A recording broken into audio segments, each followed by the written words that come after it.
Guys, क्या होगा जब एक इनोसेंट सी सुंदर लड़की को उसकी माँ एक एरोगेंट और रूड अमीर लड़के को बेच दे। क्या उनके बीच प्यार हो पाएगा? चलो देखते हैं। Hello guys, welcome to my channel. तो आज हम जो ड्रामा एक्सप्लेन करने वाले हैं उसका नाम है marriage first and fall in love part 1। Part 1 की स्टार्टिंग में हमें एक लड़की फुटपाथ पर खड़े होकर अपनी मम्मी से फ़ोन पर बात करते हुए नजर आती है कि मॉम, आप टेंशन मत लीजिए, मैं जल्दी से जल्दी हॉस्पिटल आती हूँ। तभी उस लड़की के पीछे से दो गुंडे आते हैं और उसके हाथ पैर बांधकर उसे किडनैप करके ले जाते हैं। जब वो अपनी आँख खोलती है तो वो अपने आप को एक आलिशान बड़े घर में पाती है। और ये है हमारे ड्रामा की female main lead Song Chaeyoon. Song Chaeyoon सोचती है कि यार, मेरे हाथ कैसे बंध गए और मैं कहाँ हूँ, और मुझे किडनैप बंध गए और मैं कहाँ हूँ, और मुझे किडनैप किसने किया है। तभी उसके पास हमारे ड्रामे का मेन लीड आता है और बोलता है, होश आ गया, तुम जाग गई हो। जैसे सोंग चायून कहती है, तुम हो कौन और तुमने मुझे किडनैप क्यों किया है, मुझे जाने दो।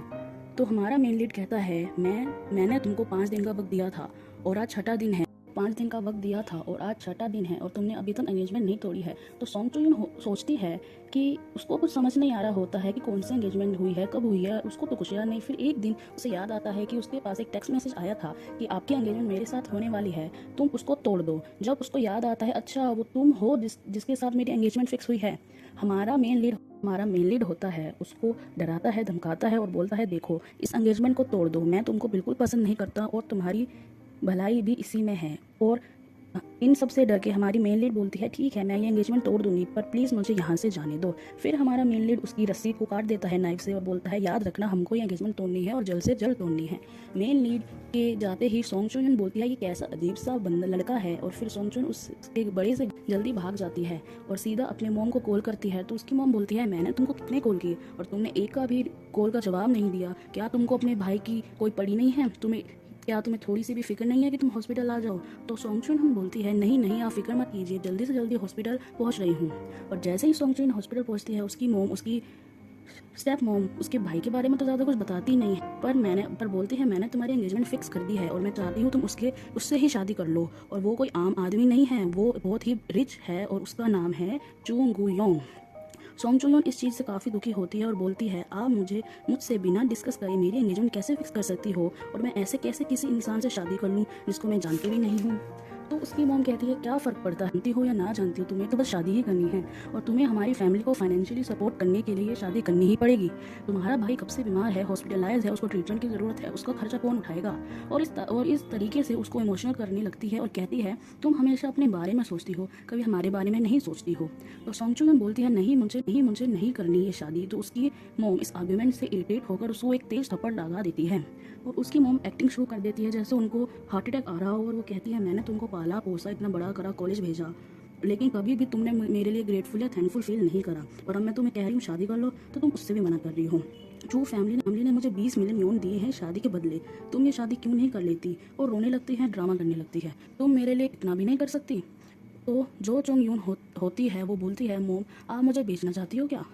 सोंग चा यून डरते डरते चुंग यून के घर आती है और कहती है, आई एम वेरी सॉरी, मैं एंगेजमेंट नहीं तोड़ सकती, मेरी जो माँ है वो चाहती है मैं आपसे शादी करूँ।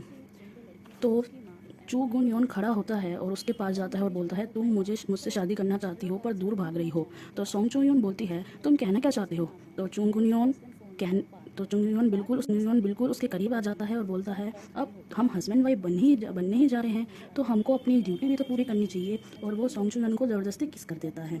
इससे सोंग चू योन को इतना गुस्सा आता है कि वो उसको एक थप्पड़ मार देती है।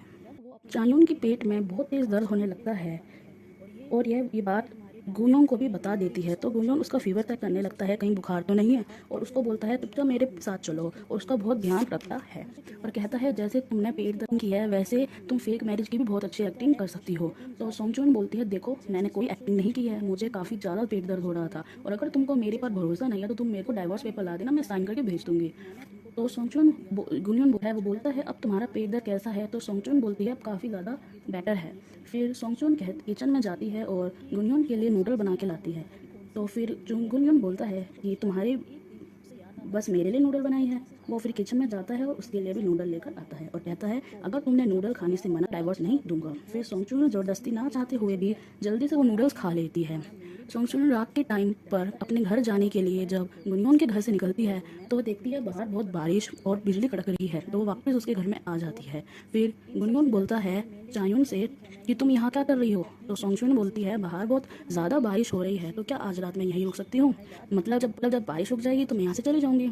तो गुनगुन कहता है ठीक है तुम लोग जाओ, मैं यहाँ से वैसे भी जा ही रहा हूँ, और वो अपने कमरे में चला जाता है। सोंगचुन रात को कोच पर आराम, फिर वहाँ अचानक से गुनगुन आ जाता है और सोंगचुन कई बार उसको बोलती है तुम यहाँ क्यों हो, क्या हुआ, तो वो रिप्लाई नहीं दे। सोंगचुन बिल्कुल डर जाती है और गुनगुन उसके बिल्कुल पास आ जाता है और अचानक से उस पर अटैक कर देता है। सोंगचुन डर जाती है पर ये तो बस उसका एक सपना होता है। पर जैसे ही वो अपने सपने से उठती है तो वो देखती है बिल्कुल उसके पास होता है, बट बिल्कुल नशे की हालत में दूध होता है और वह सीधा उसकी गोदी में आके सो जाता है। जब चायून उसको हटाने की बहुत कोशिश करती है, प्लीज़ उठो उठो यहाँ मत सो, बट होता है वो आराम से उसको अपना कंबल समझ के वो पकड़ के सो जाता है। उसको हटा हटा के थक गई होती है और एंड में वो भी वहीं पे ही सो जाती है। जब हो उठता है उसको होश आता है और वो खड़ा हो जाता है जल्दी से और बोलता है तुम यहाँ क्या कर रही हो, और बोलता है तुम चाहती क्या हो? तो उसको कहती है मैं तो बस कल रात के लिए यहीं रुकी थी। तो गुनगुन कहता है मुझे लगता है तुमने ये प्लान बना रखा है कि मेरे घर में ही डेरा डालने का। साफ साफ मना कर देती है और कहती है कि ऐसा कुछ नहीं है। तो गुनगुन बोलता है चुपचाप यहाँ से चली जाओ। गुनगुन उसके घर से निकल जाती है और चैन की सांस लेती है कि थैंक गॉड आज तो मैं बच गई। चुन होता है वो एक ओल्ड आदमी जो बोल रहा होता है मैंने सुना है लड़की कर रहा तुम्हारे साथ तुम्हारे घर में ही थी और तुम दोनों की शादी में अब 2 की हैं और सारी शादी की बुकिंग वगैरह हो चुकी है, तो तुमको इस लड़की से शादी